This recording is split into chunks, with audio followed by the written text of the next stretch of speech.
Welcome to the Desbro Show with MJ and Drew, where we like to talk about pulp culture, sports, and conspiracies. And of course, as always, you can follow us on Instagram at the Desbro Show. Follow our YouTube channel. Click on the link on Instagram. If you can't find it for some reason, YouTube does. You can't really search for our name. It's the stupidest thing. So go on our Instagram, click on the link in the bio, and as always, comment, like, and subscribe. Hope you enjoyed this episode. Today's episode, we're going to talk about how NASA, the lunar eclipse, it proves the timestamp in the day of Christ's crucifixion. Yes. I don't know if you want to start off with that. You want to go on? So basically what it was is that this actually happened in 1990.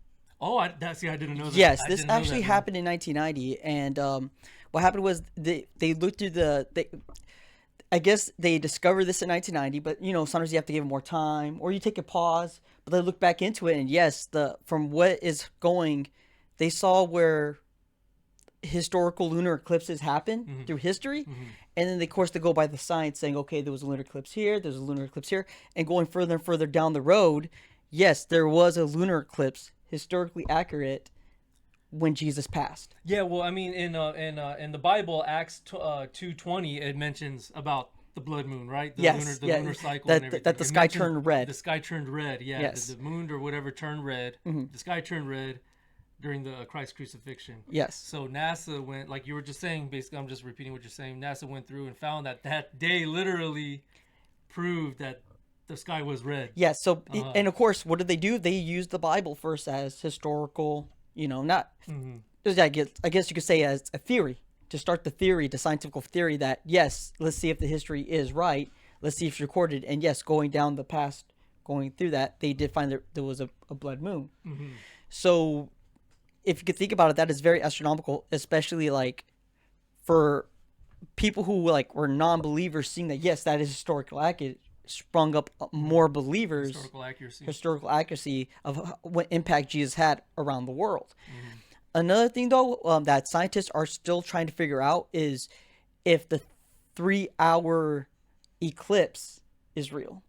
That is one thing they're trying to find, because when Christ was crucified, from 12 to 3 p.m., the sky turned black. The sun was covered by the moon. Okay. So that is something that scientists have not falsified, but they're still trying to find proof of that.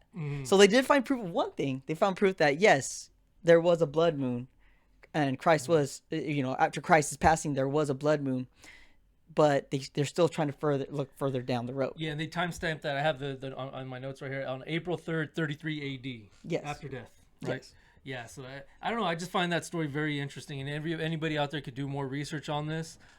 Google. I mean, it's everywhere. It's on mainstream websites and everything, and research.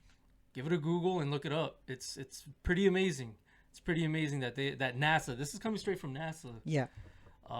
Proved that the lunar eclipse happened that day. What it states in the Bible. It happened that day. And I mean, some people, especially atheists, they consider the Bible as a history book.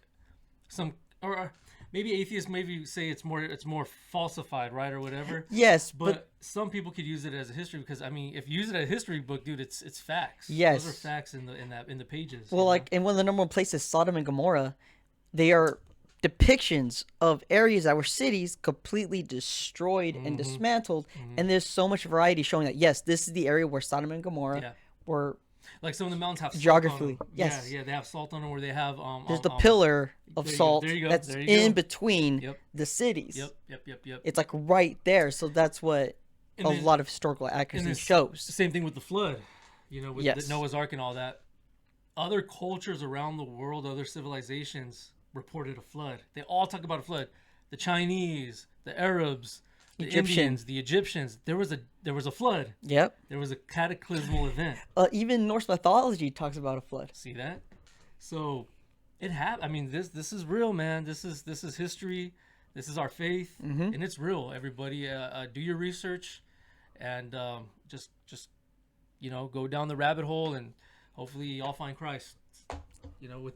With all that research, and a lot of people do. You always hear a lot of researchers or a lot of archaeologists or whatever. They go down, they do the research, and they're like, oh my gosh, this is real, You even got Joe Rogan. Joe Rogan himself, there's reports of him that he's going to church. I heard about that. Yeah. I don't know what kind of church or whatever, but you know, at least he's trying to find his faith. Yeah. That's pretty amazing, you know.